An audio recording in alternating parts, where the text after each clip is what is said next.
All right, and we're back. Another episode of the Post Game Clarity Podcast, man. I'm here today with my brother, man. What's going on, man? How you been? I've been cooling, bro. How your week been? You been chilling, man. My week been pretty good, man.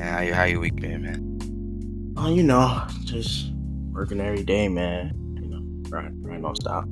Yes, sir. I feel you, man. It was a lot of interesting stuff going on in the sports world this week, man. A lot of very interesting NFL games. I know me and you looked at the schedule last week, and we didn't really see many games that kind of caught our eyes. But some of these games were pretty close. Some came down to the wire. We had comebacks. We had blowout wins. We had kind of some nail biters. Kind of got a little bit of everything this week when it comes to NFL, man. Let's go ahead and get right into it with the Raiders and Broncos game. Denver came out with the win 10-7. This was a very low-scoring defensive game, man. Geno Smith, 143, and an interception. Bo Nix, 150 yards passing, 2 interceptions, and 1 touchdown, man. I did not catch much of this game, but I do know it was a very low-scoring affair. Bo Nix with another 2-turnover game, man. The Broncos still sitting at 8-2. I mean, they're in good shape for the for the rest of the year. I know a lot of people aren't really in on them too much, mostly because of Bo Nix at quarterback. I'm interested myself to see how far Bo Nix can take that team with his ability to pass the ball. I don't know if going into the playoffs, if he'll be able to win them games. I know he can control the game, but I don't necessarily know if he can win them games, man. I'm gonna be honest with you. That Broncos Raiders game showed me all I need to know about Bo Nix and the Broncos for playoff time, bro. 10 points against the Raiders, dog. Yeah, I know they had special teams issues, bro, questionable. but come on now, 10 points. Yeah, definitely a questionable Raiders secondary as well. So, going into the playoffs, you have to be able to score more than 10 points. I know a lot of people were kind of on the fence. Some people were saying it was a head coach play calling issue. Some people were saying it was a Bo Nix issue. But I mean, Bo Nix going into the second year, that's going to be your quarterback for the foreseeable future. And although they have a great defense, they have enough weapons to where, of course, as the years go on, they add more weapons to that team. That definitely can be a team that they're going to need proper quarterback play, because that's a team that can definitely win some playoff games in the future for sure. Yeah. Now, as far as the Raiders, man, sitting at 2-7 right now. Yeah, man. I really wasn't a big fan of the Ashton Jeanty pick to start. Not because of Ashton Jeanty himself as a player. I just don't think you start off a refresh. I guess not necessarily rebuild, because they signed Geno Smith this year, but they went into a different direction, and I just don't really think you start that off with a running back. You know what I mean? Yeah. I do agree. I think Jeanty's been a good piece for them, and it's definitely going to change them in the future. But they suck so bad right now, you can't even really feel his impact. Not at all. You can't feel his impact at all. And another thing, bro, they don't have the proper O-line play to support drafting a running back in the top 10. Yeah. They first of all, let's get this straight. They suck. So when you get a guy like Jeanty, you kind of he ain't gonna want to be there no more, bro. Because his 4 years is gonna come up. He probably not gonna want his 5th, and then you definitely need the supporting cast as far as offensive line to support a top 10 running back, so you can really get the full potential out of him. And it sucks because the Jets drafted an offensive tackle right after him, and he's been a really good piece for them. And I definitely feel like they should have went interior, or they should have went offensive line, especially if you know that you're getting a guy like Geno. You've got Brock Bowers. At the time, you had Jacoby Myers. You have some pieces, and that offensive line is definitely hard to work with. Ashton Jeanty this game, 19 carries for 60 yards and a touchdown. He did what he needs to do down, but we definitely know that he can have much better games than that for sure. Then that was the only score from them, and it was in the first quarter. Yeah. The only score for them at all. Yeah, in the first that's in the first quarter. That's not gonna win you any football games. They'll be in they'll be getting another top pick this next coming year, and I'm interested to see where they decide to go. I'm going QB if I'm them. I'm gonna be honest with you. You going QB? Yeah, What bro. round? Geno's not it. But they just paid him though. Yeah, but I ain't gonna lie, they're gonna have to bite that. Cause I personally go offensive tackle first round though. I feel like you have to start. You have to go young in the offensive tackle. I feel like they should try to take a Chargers approach to this and start building that offensive line young. And like Geno is not like he wouldn't be my quarterback for the future, but he definitely would be my quarterback while I'm rebuilding this offensive line. I still got Brock Bowers, Genty by that time. Like I definitely feel like that's when I go grab a QB. By that time that happens, it'll be some of those freshman QBs in college that would be eligible for the draft, and I definitely could see one of those guys fitting in for the Raiders. Geno took 6 sacks. Yeah, this game. That's crazy. They Caden Proctor's in the draft this year, right? Yeah. Yep. He'll be eligible this year. He'll be eligible. Seaton will be eligible from Colorado. He's been really good. Yeah. There's been some other really really good offensive linemen that'll be eligible this year. So if they don't try to get that defense right, I definitely think they should go offensive line. I can see them trying to get Caleb Downs to try to fix that defense and say that secondary. But yeah, that's true, man. In order to get headed in the right direction, they gotta bang on the draft this year, in my opinion, for sure. Yeah, for sure. I agree with that. Moving on to the Germany game. Indianapolis Colts and the Atlanta Falcons, man. The Atlanta Falcons. Yeah, that was a really, really good one. Obviously, the man who needs no introduction, Jonathan Taylor, man. 32 attempts for 244 yards and 3 touchdowns. Another MVP performance from him, man. He's been playing amazing this year. Everyone knew before this year that Jonathan Taylor was a quality running back for sure, but he's taking it to a whole different level, and him and JSN are definitely in the runner for that offensive player of the year. I don't know if he'll get MVP or man. I think it's going to be really really hard for him to get MVP, but he's definitely having the type of season that can warrant a running back getting MVP in my opinion. Yeah. I'm gonna be honest. I did not expect him to play like this year. I don't think many people did. Yeah, it's hard to say. It's hard to say someone thought he was gonna have this type of season, man. He's been playing out of his mind this year, and so have the Colts. Yeah, they've been Daniel Jones. I feel like what's helping this team is that they're getting the ball around. Everybody's kind of getting touches. It's not just my dog Pittman and JT and Josh Downs.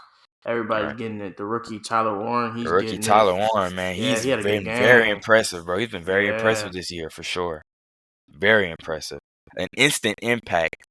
I feel like that's what you need your first round pick to go in and do. Come in and make an instant impact on the offense. And I feel like Daniel Jones is also Shane Steichen's perfect quarterback, man. He's a guy that can go out there and he can control the floor of the game. He's not gonna make too many boneheaded decisions within the game. I know last week they had a pretty bad turnover problem, but when he's in the floor of the game, he's not gonna make too many mistakes like that. And that's kind of what they need, someone to just kind of just control the game. And when you have a guy like Jonathan Taylor that's leading the league in yards, 15 touchdowns already with 10 games and 15 touchdowns. We still got the rest of the season to go. He's at 1,000 yards too. Yeah, man, but Jonathan Taylor, he's been beyond impressive. 39 yards, 1,000 yards through 10 games. He's been incredible. 15 touchdowns.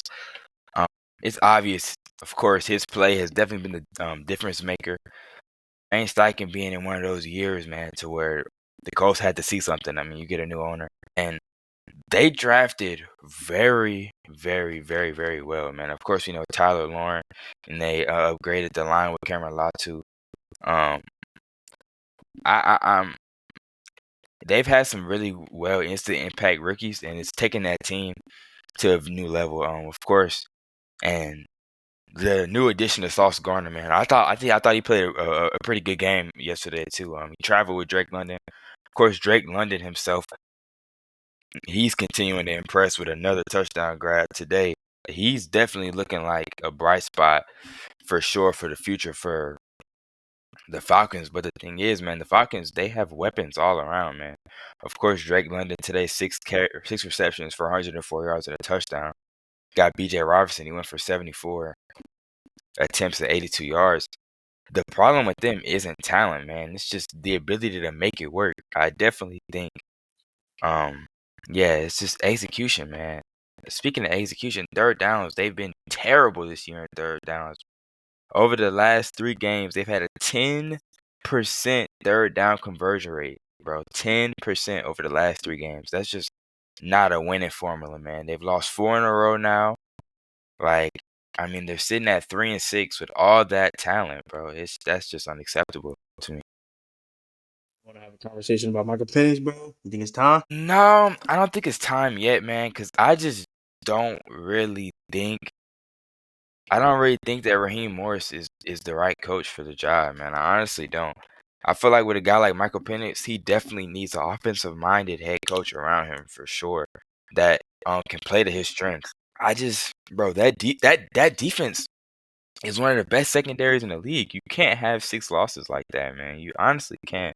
And when you watch the games, you can clearly see that offense is way too predictable, man. It's way, way too predictable. And I definitely think I'm all for black head coaches, man. And I like Raheem Morris, but I just don't think he's fit for the Falcons job. And I think this year was kind of the year, man. Drake London has come into his own. Bijan is showing that he's a top 5 back. Like Michael Penix has shown flashes. He really hasn't really lost you a lot of games. Like it's the second year a guy hasn't had the most reps. Like I don't know, man. I think they might give him one more year to prove what he's got, but Yeah. after that, I don't think it's gonna be much more. I think the Falcons need one more receiver. Think so? They need a guy like Tyquan Thornton, in my opinion. I can see that. Because they got 5. They got Pitts, Darnell Mooney, and Bijan. Yeah. And then I feel like it's the fall off after that. I feel like that's why they seem so predictable. I think they have a lot of weapons, but I don't think they have a lot of good weapons on the offensive side. Their defense is amazing. On paper. Yeah. James And Pierce, I believe he had a sack today. Those rookies have been balling for them. The rookies have definitely been balling for them this year. Jesse Bates has still been playing at a great level. AJ Terrell's been playing at a good level, man. That defense. That defense, they definitely should have more. They definitely should have more than 3 wins on the year, man. But what you think going forward, man? Do you think the Colts are really legit, or do you think this is kind of a regular season team that when the playoffs come around, they'll die down a little bit? I feel like they're riding a lot on to Jonathan Taylor, and he's going to be pretty wore out come playoff time. He's obviously young and he works on his body every day, but he's going to show some wear and tear in the playoffs, I think. And I think, and towards the end of the year, that's when we'll kind of really see how this team is. Because I'm gonna be honest with you, bro. This Falcons game said a lot. They gave up, what was it like 7 sacks or something like Falcons that? definitely could have won this game for sure. Yeah, this game was winnable very easily. Very, Jonathan very. Taylor had Of course, it went 32 to overtime, carries. so of course it was very winnable. Yeah, like Falcons forced all types of turnovers. It was just kind of, I don't know. I think towards the end of the year we'll really see how that team is gonna look in the playoffs. I feel like. yeah, I'll be very interested to see how they look in a couple more weeks. Coming off the bye week that they have next week, I'll be interested to see how they prepare as Sauce Gardner starts to gel more with that team. I'll be interested to see if they can try to make a run in the playoffs, man. Moving on, we got the Giants and Chicago, man. Chicago comes out on top 24-20 in a pretty close game. Jackson Dart unfortunately gets hurt in this game. But it was a pretty good game, man. I feel like the Chicago's kind of playing with their food early in the game. They missed a lot of opportunities. The receivers dropped a lot of passes. think like 2 or 3 touchdowns were dropped that game. Caleb Williams finished 20 for 36, 220 yards and 2 touchdowns. But I feel like the stats don't really necessarily tell the full story. He played a great game, but This is Lamade great game. Zaccheaus dropped a few passes and a touchdown, and DJ Moore also couldn't get the feet down on a touchdown. Jackson Dart, before he gets hurt, 19 for 29, 242 touchdowns and 2 interceptions. I think he definitely has been playing much better this year than I think me and you expect him to play. With that team that he was dealt, number 1 wide receiver goes out, and then your running back, kind of the heartbeat of the team, goes out as well. Obviously, it's not really translating to wins, but I mean, on the year, 1,400 yards, 10 touchdowns, 3 interceptions. He's definitely showing promise, and I have kind of been hesitant to say that, but I feel like he's definitely showing promise so far this year, man. He's a good runner with the Caleb ball Williams, too. and for sure, he's definitely a playmaker. Great runner with the football. I think he had over 300 total yards this game. He's talented, man. He's really, really talented. And my biggest question with him was his ability to play in structure. And I was just wondering how it would be when he isn't on the run and he's got to make those throws in the pocket. And he's been able to do it with a really lesser receiving core. Like I know a lot of times when we talk about rookies, we kind of talk about the weapons that they have around them. But I mean his team is like, so on the offensive end, it's nothing to brag about for sure. And I mean, 17 total touchdowns on the year, man. 300 yards on the ground. Like, he's definitely been impressive. I could definitely see him. I think him and Emeka will be fighting down the stretch for that Rookie of the Year, for sure. Yeah, I think not only him. I know it's not been too many more rookies who are really playing at their level. Yeah. Yeah, not at their level. Not on the offensive side of the ball, at least. Like Tyler Warren's been playing good. Colston Loveland's kind of starting to come into his own in that offense. But those two guys are kind of, I think they're going to be running away with 1 and 2. DeAndre Swift's first game back for the Bears, man, 13 carries for 80 yards. He played a pretty impressive game. Roma Dunze, after not having any targets or any yards in the last game, he goes 6 receptions for 86 yards and a touchdown. I definitely think down the stretch that Chicago Bears offense is just going to get better and better with Ben Johnson and the progressions of Caleb Williams. And you got Colston Loveland at tight end. You got Luther Burton still on that team. I wouldn't be surprised if they try to move on from DJ Moore this year, because you still got a young Luther Burton. You still got Roma Dunze. And I definitely can see them adding to that receiving core. When you watch the games, it kind of seems like DJ Moore's role in the offense kind of is a little lost. And I definitely feel like Luther Burton and Roma Dunze kind of have a little bit more chemistry with Caleb Williams. So I wouldn't be surprised if I could see DJ Moore going to a team that kind of needs more immediate wide receiver help in the offseason for sure. That wouldn't surprise me at all. If I'm them, I'm trading him for some pieces. I could definitely see them trading for some pieces for some defensive help. That defense is solid, but I definitely can see them trading him for something that can take that defense to the next level, to where they can really, really start competing. They've got a solid record this year, 6-3. Don't have too many quality wins, so I'm interested to see how that record looks kind of once they start racking up some harder wins. I love Ben Johnson.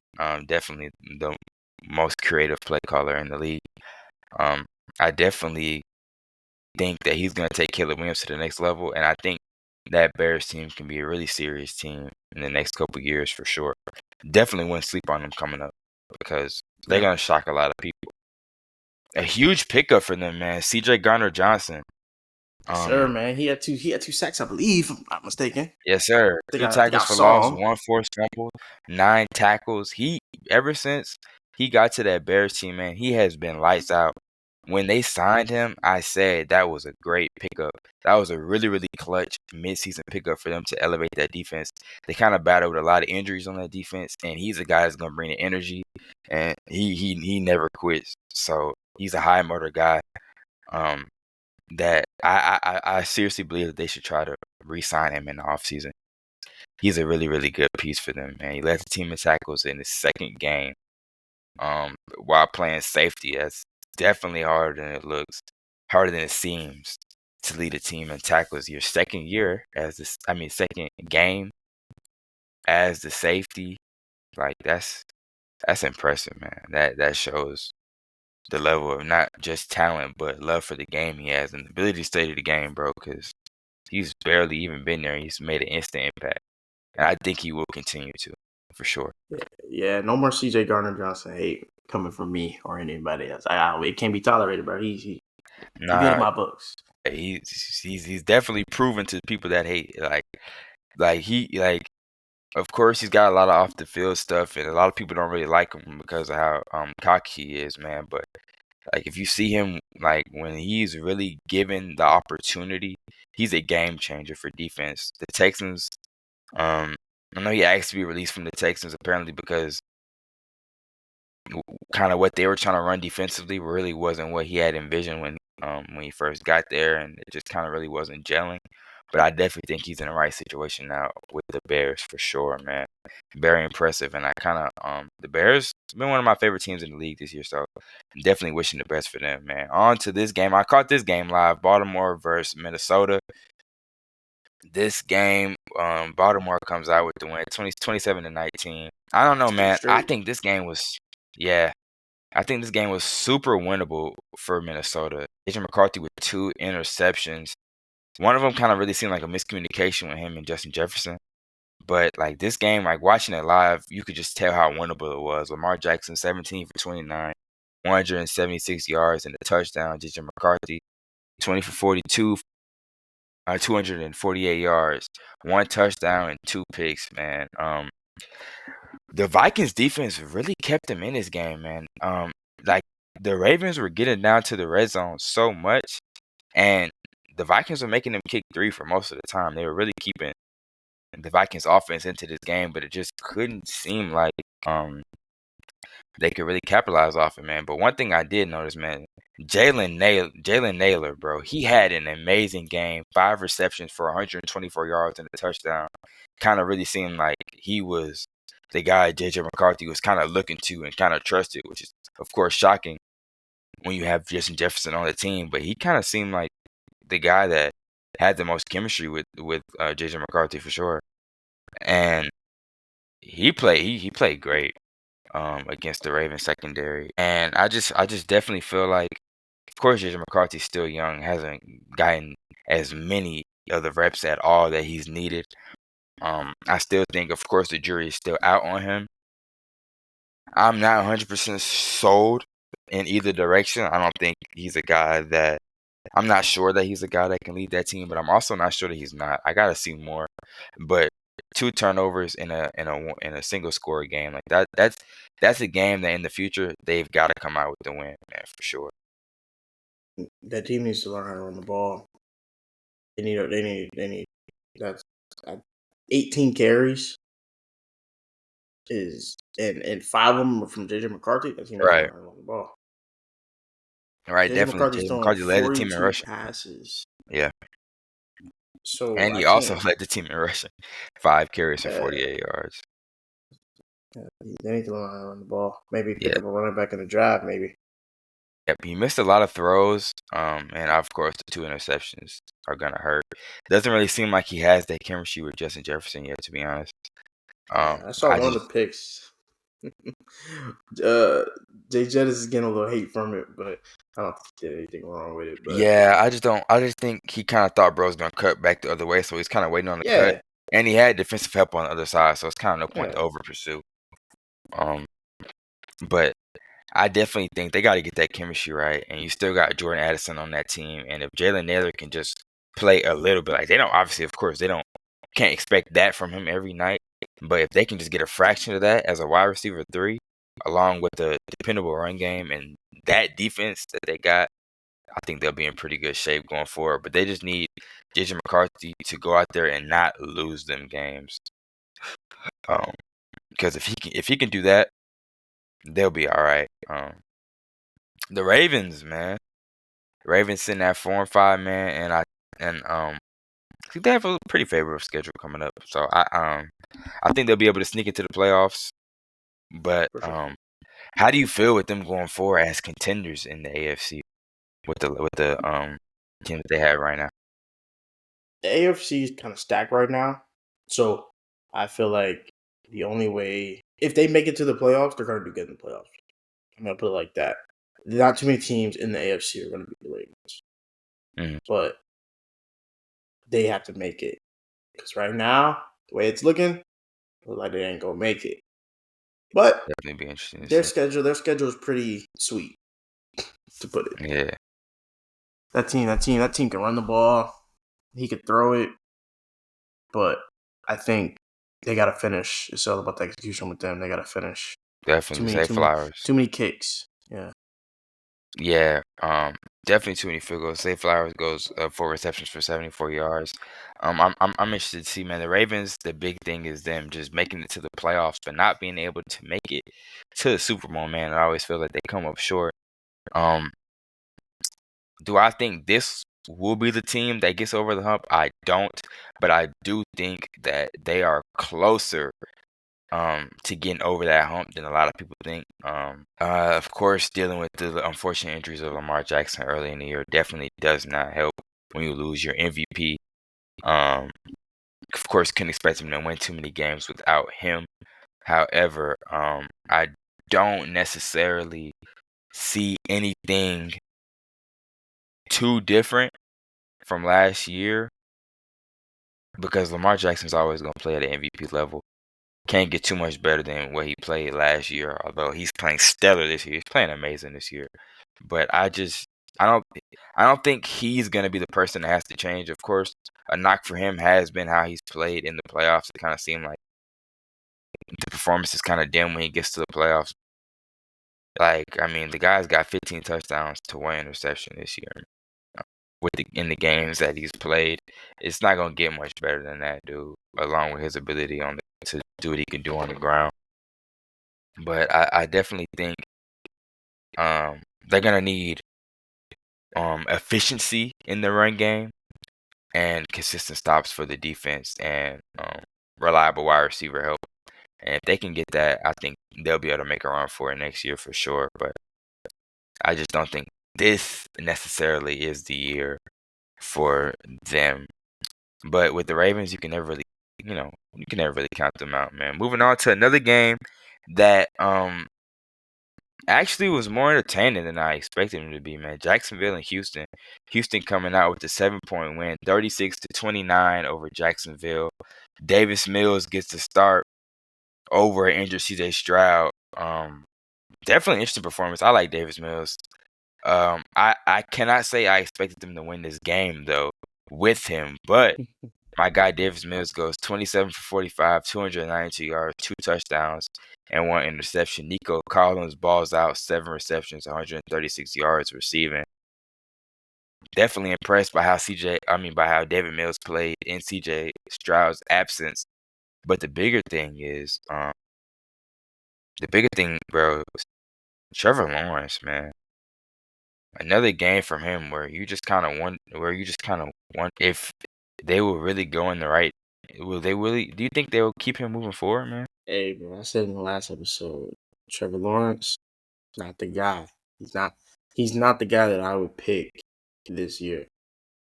And Not the guy that you I would pick said this it, year. or excuse me, not the guy that I would pick for going forward. Yeah. I said it last episode. He's not the guy. He's a very good player. They are missing Travis Hunter, and he is out for the rest of the season. That just came out today. Out for the rest of the season, unfortunately. Yeah, but I just don't think he's the guy. He's got Jacoby Myers. Jacoby Myers had a pretty good first game. I think he had 3 receptions for 41 yards. Travis Etienne, he ran the ball pretty well. But the main thing that I feel like lost him this game was his turnover by Trevor Lawrence. Trevor Lawrence's ability to not really throw the ball. He fumbled. It's just he's not looking too good. He's not on the right side of the how do I say it? He's not on the right side of the road for me. I'm gonna put it. Yeah, and again, man, his chemistry with Brian Thomas, it just never really seems like it's there. Trevor Lawrence, he goes 13 for 23 this game, 158 yards, 1 touchdown, 1 interception. I mean, that's your number 1 overall pick, man. I just it seems like the coaching staff is getting a little bit frustrated with him. It seems like, of course, Brian Thomas is getting frustrated with him. And if I have to pick between Brian Thomas and Trevor Lawrence as to who I want on my team going forward, with the talent that they have on that team currently, I definitely think you can find another Trevor Lawrence. And I think it might be one of those situations where both sides might just need a fresh start, man. Trevor Lawrence, I think he still has some ability, but I feel like he kind of really, you're not really seeing those, not really seeing the progressions from year to year that you would want to see in your number 1 overall pick at this point. And I feel like that is what they're looking for. I said it in the draft this year. Drew Sanders, bro, they should have drafted. They should have got perfect timing. Yeah, bro, link him up with Try.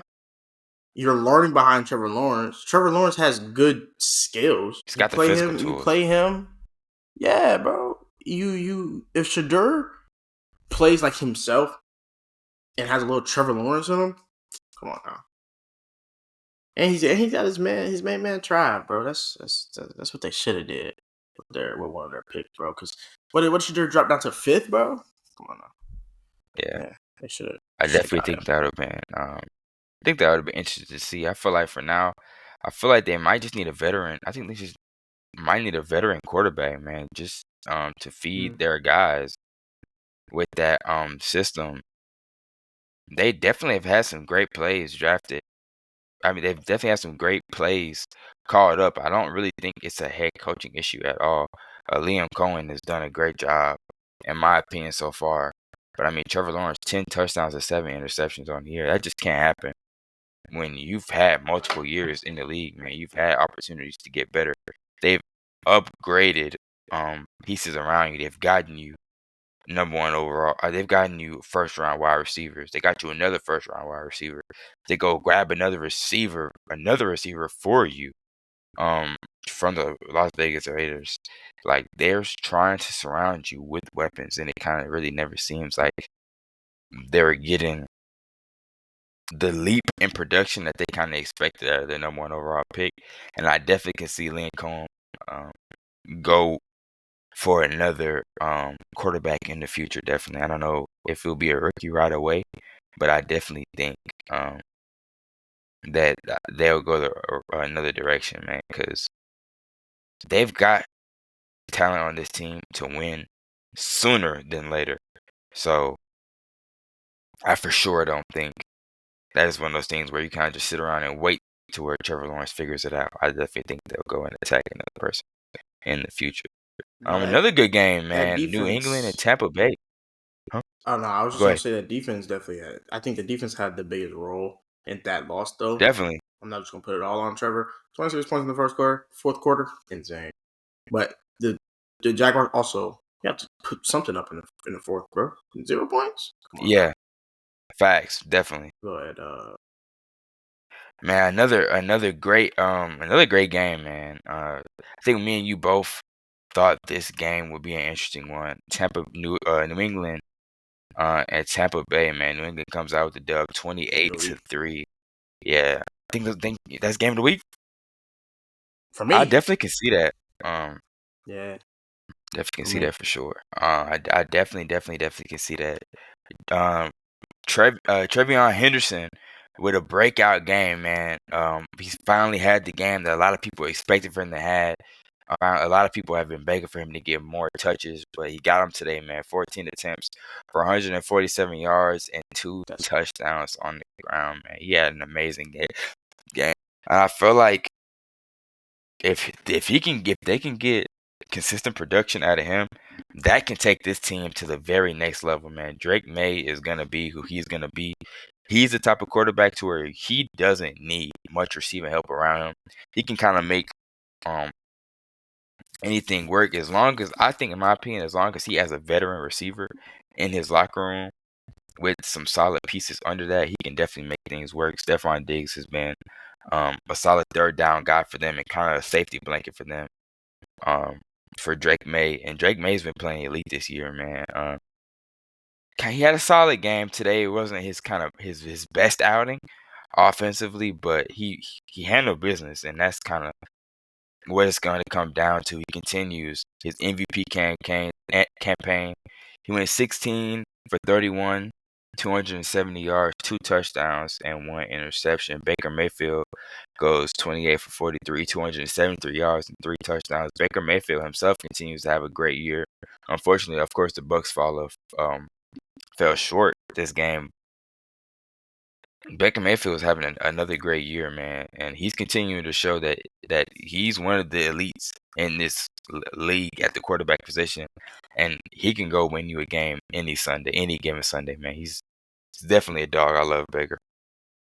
Yeah, Baker Mayfield, man, hey, bro, they love him down here in Tampa, bro. It's like I know. they love Baker Mayfield, but Emeka Ibuka, bro. Yep, 6 receptions, Dog. 115 yards, 1 touchdown, man. He's definitely been great. I feel like he's probably going to be a lot of people's offensive rookie of the year this year, especially since the Bucs are looking like they're going to be in the playoffs. I definitely Oh, can Mike see Evans. with no Mike Evans and no Chris Godwin either, man. He's truly been Baker Mayfield's guy, man. Mac Hollins, the rookie for New England, he finally gets some reps. He goes 6 receptions for 106 yards. He had that crazy touchdown, man. He literally turned on the Jets for that. That was super impressive, not gonna lie. He's super fast, man, and I feel like they're definitely starting to find some guys in that offense that can help Drake May, and they just need him to keep doing what he's doing, man. Yeah. Tez Johnson, bro.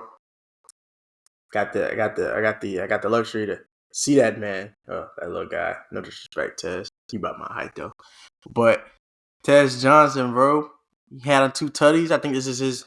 I don't quote me on this, but I think this is his first actual like touchdown. I know he had that technical touchdown when the dude fumbled in the end zone and he picked it up. That was a touchdown technically, but he had 2 touchdowns this game on 4 receptions. That's pretty. Yeah, he Yeah, kind of that's definitely, yeah. him and Mecca. My bad, mistaken. Kyle Williams is the rookie. Kyle Williams is the rookie for the Patriots that had that long Oh yeah, 72 touchdown, yarder. 72-yarder. Yeah, he turned on the Jets for that for sure.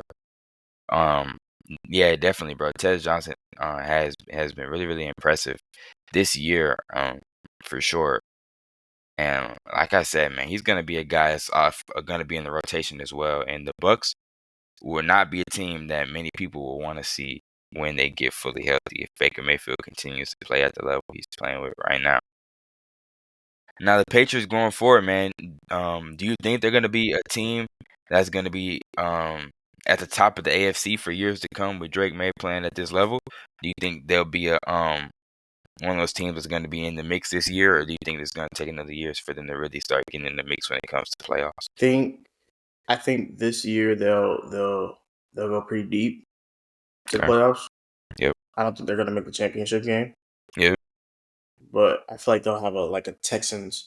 You know how the Texans used to be? They always used to be in the mix. I feel like that's how they're gonna be this year. Yeah. Oh, excuse me. Future wise, I can definitely see them in an AFC championship I definitely can for see sure. that too. I definitely think they will be in the mix for years to come. Drake May, Mike Vrabel, and company definitely will keep that team rolling. And Drake May's having an MVP type year. I definitely don't think he will be the person that comes down with it. Matthew Stafford, Jonathan Taylor, JSN have been playing so great this year, but I definitely think he'll be in the talks for that offense. For that MVP spot if he keeps playing at this level. For sure, for sure. two 2-7 teams facing off, New York Jets and Cleveland Browns. Man, I don't have much to say about this game. Jets come out with the win, 27-20. Man, man. Justin Fields, 54 yards passing in this game. I definitely thought that stat was fake until I looked it up myself. Doing research for the games, 54 yards passing, man. I just kind of like seeing the score and seeing 27 points, and then you see 54 yards passing. You kind of don't really think it's real, but I mean, 54 yards passing, 1 touchdown, 1 interception. I don't know. Of course, I think we can both agree that the Jets are gonna probably go a different direction with him this year. They've kind of shown, of course, with the owner saying what he said, and just in general, I don't really think that he will be the QB for the future. I think I could definitely see them drafting a quarterback in the second round this year. They've cleared house, got rid of Sauce, tried to get rid of Brees Hall, got rid of Quentin Williams. So I definitely can see them moving on and just trying to turn this team and get more so in the rebuild mode for sure. Brees Hall, 21 attempts, 83 yards. Also had 1 touchdown through the air, 1 reception for 42 yards. Brees Hall had an amazing game. But that team, of course, is 2-7. Shout out to their defense, bro. Their defense and that kick return, the only reason why they won that game. Yeah, for sure. Having Justin Fields drop back for 11 passes the entire game speaks to so much volume. They are just about done with Justin Fields, bro. And on 11 dropbacks, he threw a pick and a touchdown. Bro. And one was a 42-yarder? Something like that? Yeah, exactly. And like even when you see the passes that they have him attempting, man, you can definitely see that the faith in him has definitely been gone. Yeah, but like you said, shout out to that defense, man. Will McDonald, 4 sacks, man, in that game, 8 pressures in total. That defense has definitely held them down. They've got some things to look forward to on the defense, but not too much to talk about there. And of course, Cleveland Browns, Dylan Gabriel at quarterback. I mean, when you watch the game, their season, like I said, is done with for sure. Myles Garrett, another elite season, gone basically to waste. He's been playing elite this year, but it just doesn't really matter. Quinshon Judkins has looked impressive though for sure, but that team won't be serious until they move on with Kevin Stefanski and Dylan Gabriel at quarterback. I definitely don't think. He just got there too. Yeah.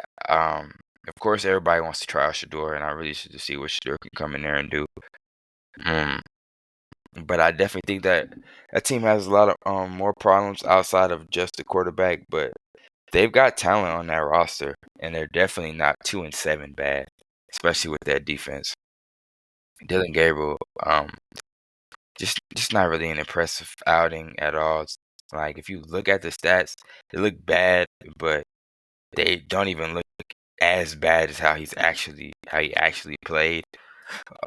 He's had so many interceptable passes that have been dropped this year that if they were caught, his stats would look much worse. But Jerry Jeudy, 6 receptions for 78 yards and the touchdown. Like I say, is definitely talent on that roster, and they're not 2-7 bad. You have to make a change at quarterback soon. Definitely don't. I mean, this year's washed, so it doesn't really matter. They're just kind of going for a pick this year to kind of just try to turn that around. But like with how good that defense has been in recent years, you have to start supplying them with an offense so you can start winning some games for sure, man. Yeah, I need a receiver out of them this year in the draft. I can see that, but I mean Isaiah Bond has been solid for them this year. Even you got Jerry Jeudy on that team. I can see them trying to go on receiver in the late round, but I feel like they definitely have to fill some empty holes in that team, and I think it starts at quarterback. I don't know if they try to go get a veteran or if they try to go give Shador a shot next year, but they definitely have to figure something out. The upset of the week for me is definitely my upset of the week. The Miami Dolphins get a 30-13 win over the Buffalo Bills, man. I definitely don't think too many people saw this coming, especially in the AFC. The Bills have sitting at 6-3 right now. This is a game that you gotta take care of. They go away to Miami, but I still think this is a game that is definitely one that you come out with the win, especially when the other team those 2 turnovers, man. Tua Tagovailoa goes 15 for 21, 173 yards, 2 touchdowns, 2 picks. That's a game. Like, he played solid, but that's a game that you got to come out and win, man. You cannot score 13 points here for sure. I mean, they just lost their best edge rusher, man. This is definitely one that I'm sure the Bills want back. Street saying they were still hungover from the Super Bowl win. Oh, you That's what saying the you street saying was you saying. saying from the Chiefs, man? I don't know, man. Whatever it was, they definitely got to figure that out, man. Josh James Allen, Cook, James Cook goes 13 attempts, 53 yards. Josh he Allen goes fumbles. 28 for 40, He 360 also yards, 2 fumbles. touchdowns. He fumbled. Both of them, yeah. Ah, dang, that can't happen. Yeah, that can't happen for sure. But I don't know. I wouldn't think too much into this. I definitely still think the Bills are a contender in the AFC. I think it's just one of those games where you kind of just expect to walk in and kind of just dominate the team just because. And the Dolphins put up a fight, man. Devon Achane had an elite game, 22 attempts, 174 yards, and 2 touchdowns on the ground. Definitely, he played an elite game, and he kept them in this game and basically won this game. Of course, Jalen Waddle had 2 touchdowns himself. He had 1 touchdown, excuse me, 5 receptions for 84 yards and a touchdown. Um, the Dolphins, they got talent on that roster, man. I definitely think, of course, they'll be moving on from Tua soon. I definitely think they'll be moving on from Tua because Mike McDaniel's job is for sure on the line. So I can see them moving on from Tua. I don't really know what they'll do about that quarterback situation, but they have talent on that roster for sure. And I think in a couple more years, they'll be competitive again. But I definitely think they have enough talent on that roster to where they shouldn't be as bad as they are. And it starts with not turning the ball over, man. You can't have so many games with that many TOs. I just don't think that can happen. Yeah, it's Uh, they got bailed out from the Dolphins did. They got bailed out from the Bills, to be honest with you. From them playing bad. yeah, Because for not sure. only does Tua throw 2 picks, he don't get the ball around. I'm not gonna lie, Tua, he's just not my guy. Yeah, It has been since college and since he got. yes. I hate that he got that injury in college, man, because he really used to be a real dual threat quarterback, man, and like Tua used to be a guy that like you really had to put a spy on him because he'll like he was really a running threat, and of course after his injury in college, that part of his game kind of got taken away, and I feel like it allowed defenses to kind of hone in on his other weaknesses in his game. Going through and rapid firing some of these games that were kind of blowouts, man. Seattle and Arizona. Seattle gets the 44-22 lead over Arizona. Nothing much to see here, man. Jacoby Brissett, 258 yards, 2 touchdowns. Trey McBride, I love Trey McBride, man. He's been kind of an underrated tight end. Definitely got not too many people talk about, but he's definitely a consistent tight end for them, and he's good, man. He's got 9 receptions for 127 yards and a touchdown this game. Seattle been the best defense in the league. They lead the league in so many different stats. Offensively, they've been great. Of course, Emeka Ibuka been. I mean, not Emeka. I keep getting them mixed up. JSN has been elite for them. 5 receptions this game, 93 yards and 1 touchdown. And I think that was all like in 1 quarter. They blew those guys out. They definitely could have ran his numbers up some more, but this was kind of just to take care of business against a lesser opponent. Sam Darnold, 170 yards, 1 touchdown, and 1 interception. It's just a simple take care of business game, like I said, and on to the next for sure. Um, San Francisco 49ers and the LA Rams. LA Rams take care of business 42-26. They're sitting at 7-2. Matthew Stafford, 280 yards, 4 touchdowns, man. He's been playing elite this year. He's had some great ball, man. Their ability, their efficiency in the red zone, man. Like it just feels like whenever they get to the red zone, they're getting they're getting 7 out of it. Matthew Stafford hasn't turned the ball over much. He's getting touchdowns. He's being efficient. He's getting that team in the right position. He's got 25 touchdowns. That's the most in the league right now with 2 interceptions, 2,400 yards passing. Bro, he's 37 years old, man. He's playing some of the best ball of his career. And it just kind of just seems like he's just kind of seems like he's one of those guys where he's gonna just when he hangs it up, it's gonna be because he wants to, not necessarily because the game forced him away. I think him between, I think he's my early MVP, candidate right now, man. He's playing elite. He's been playing amazing. I definitely think, I definitely think he's my MVP for sure. I'm gonna say it now before next year. Expect a Brock Purdy, Mac Jones QB battle.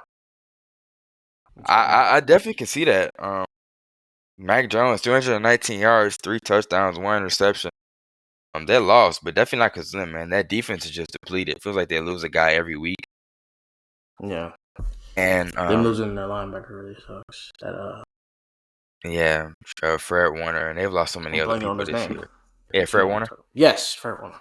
Yeah, but it just that sucks. And this is not their year. Then they're still 6-4, which is crazy, and that's mostly been because of Mac Jones and his ability to kind of steady the ship. George Kittle did what he had to do. 9 receptions, 84 yards, and a touchdown. Just not really much to see there. Devontae Adams continues to have his impressive year where he's just been racking up touchdowns, man. 6 receptions and 77 yards.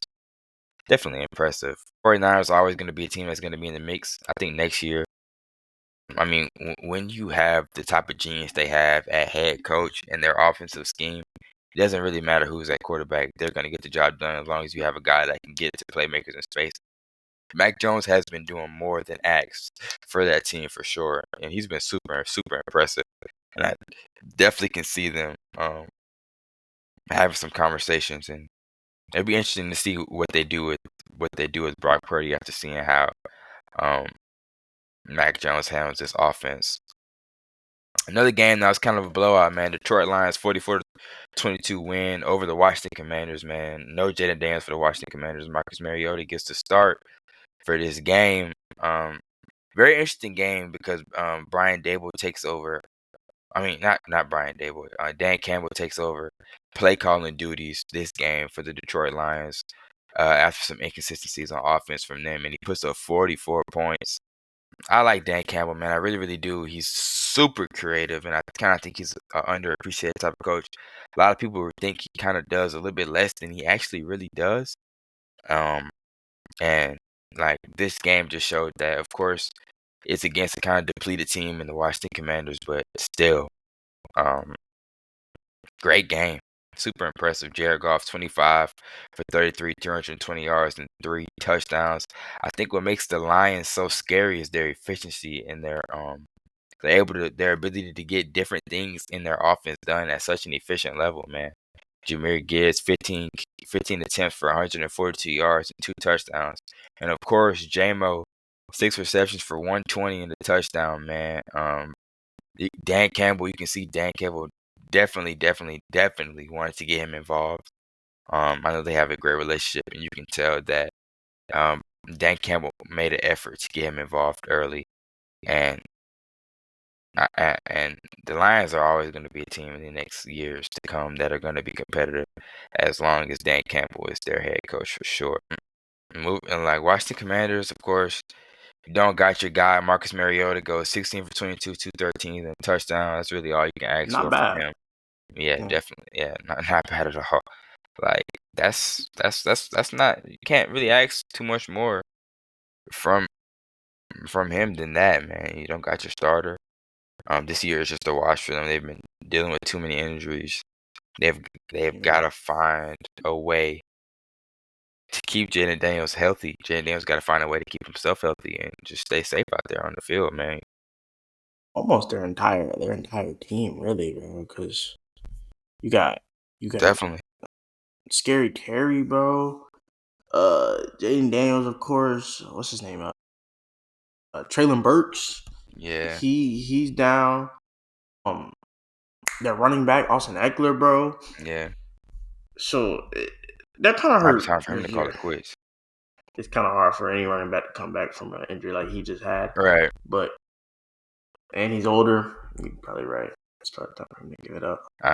But yeah, like I said, man, I'll be interested to see what kind of team they are next year. And I feel like that's kind of how you can kind of be able to decipher that.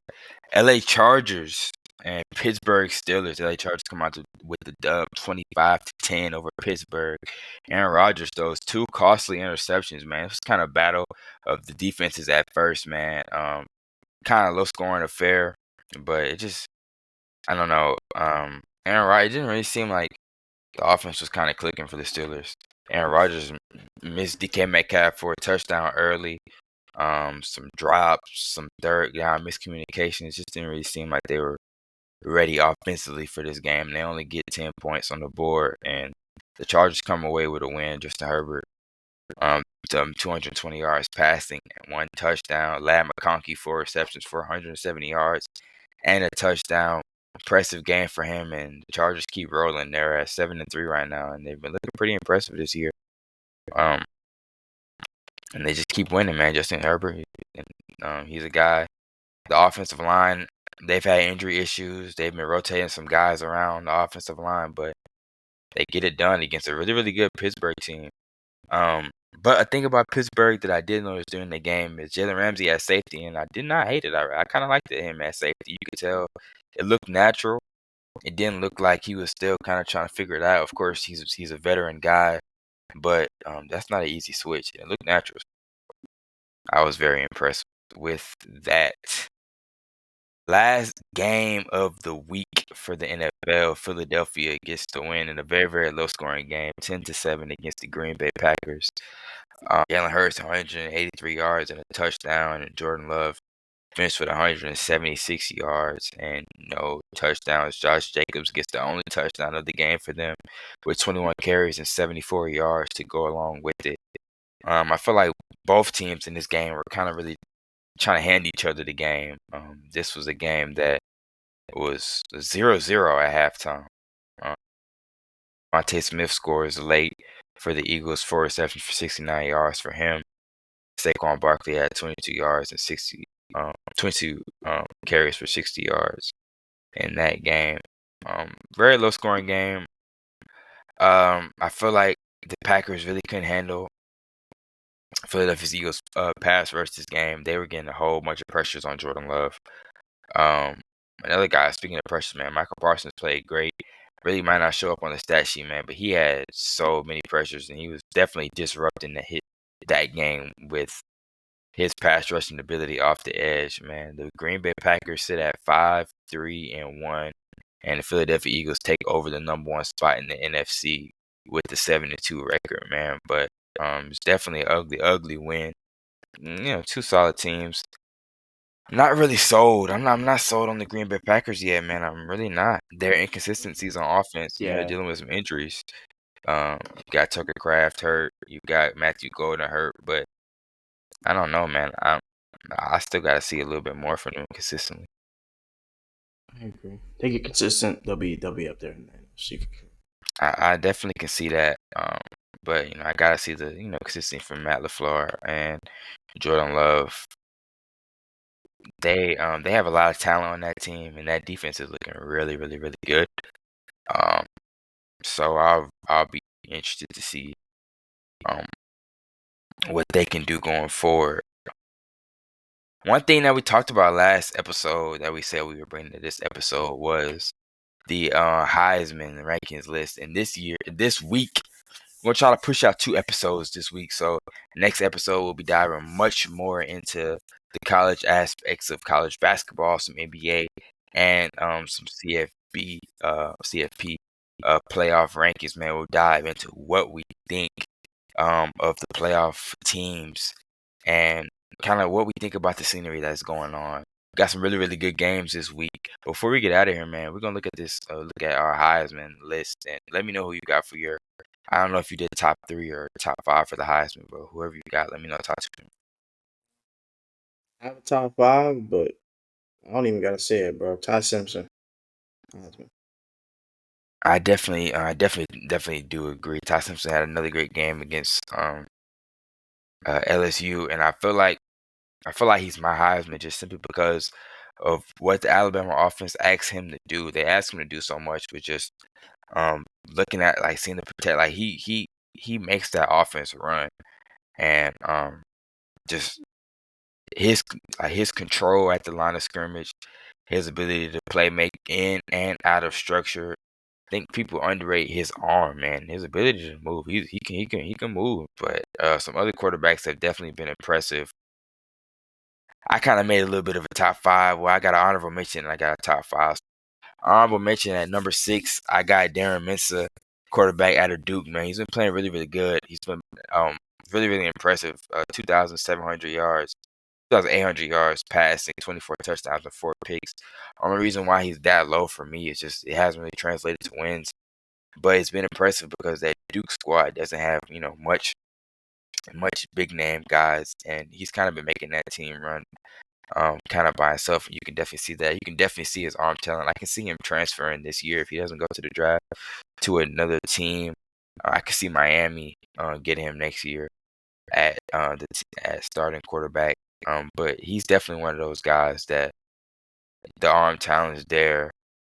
Um, he's definitely talented, and I just I just think what comes along with stats is wins. So that's kind of what Yeah. these next top guys have. At number 5, I got David Bailey at a Texas Tech edge rusher. Man, he's been playing some really, really good ball for a really, really good Texas Tech team that not many people thought would be good this year. He's got 30 tackles at the edge rusher position, 11 sacks, which is third in FBS. He's got 2 forced fumbles, and he's got 66 pressures.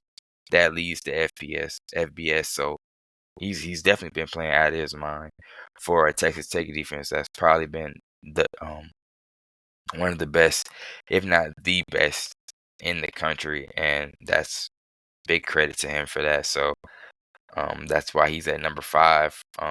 Definitely think he could be higher, but I think these other guys they've just been playing so good. I feel like this list can be really swapped around. At number 4, I got Jeremiah Love, man. He's been playing amazing. He's almost at 1,000 yards right now. He's got 13 touchdowns on the year, man. He's been playing really, really good. He's so entertaining to watch. Like he's just super, super fun to watch, man. And that's with him splitting. Like it's another running back on the team that's getting some carries, and he's good too, man. You got CJ Carr, the freshman at quarterback, and he's been just keeping that team stable.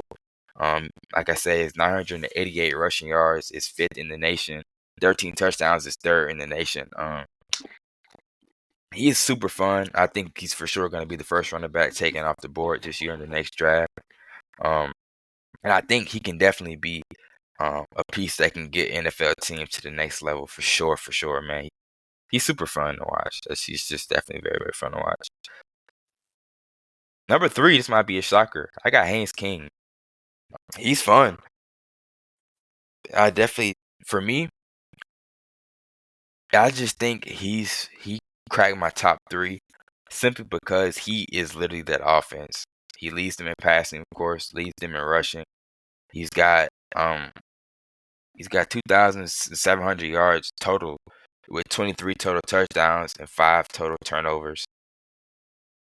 That offense runs through him fully and completely. So that's why he cracks my top 3. Of course, you got a Georgia Tech team at 8-1, and they definitely could be undefeated. Nobody expected them to have this good of a season. So that's why he's got my top 3, man. He's got good stats, and they've resulted to win so far. So definitely been impressive to see, man. Now, number 2, a lot of people might disagree with this, but I got Julian saying number 2. I don't have him number 1, but I do have him number 2. He's been super impressive for a redshirt freshman. He's played elite. He's got 2,500 yards, 24 touchdowns with a 91.1 QBR, which of course leads the nation. He's been elite. Only thing that doesn't have him at number 1 is because I don't think his offense asks him to do as much as Ty Simpson's offense asks him to do. Of course, when you've got 2 first-round freaks at wide receiver, of course, you don't want him to go out there and lose games and try to do too much. I mean, it's simple, man. When you've got guys open, you hit them, and his accuracy has been it's been elite for a redshirt freshman. But I think he's just at number two because I just feel like, um, Alabama, they played great, and that's been thanks to Ty Simpson. The run game has been absent, and Ty Simpson's passing game has had to make up for that. And I think sure the schedule comes along with it as well, man. Just playing at that level against the talent that he's played with week in and week out, with really only one bad game to show for it, has definitely been impressive. So that's my post game clarity top five right now. I can definitely see it changing coming up, but that's what I got. That's what I got for us right now, man. I like it. That's what I got for us right now. And next episode, we'll definitely hone into more NBA games out. There's been some great things going on in the NBA, and I think that's what we'll kind of cover next episode for sure, man. This episode kind of was, more catered towards NFL because, that's kind of what's been going on. Kind of getting to the meat of the NFL season so far, and but basketball, it's been a lot of things that we got to talk about on the NBA side of things, man. And now definitely be fun to cover on the next episode, man. But yeah, we're gonna get all into it. Yeah, definitely. I love the NBA this year. Yeah, me too, man. I also love college basketball this year as well. So that's going to be another thing that we're going to have to get into, man. There's been a lot of young stars in college basketball that definitely deserve their light. So I think it would be definitely fun to get into that with my brother over here, man. So that's the type of content that we have coming up on the next episode of the Post Game Clarity Podcast, man. But until next time, it's been a pleasure. Good night.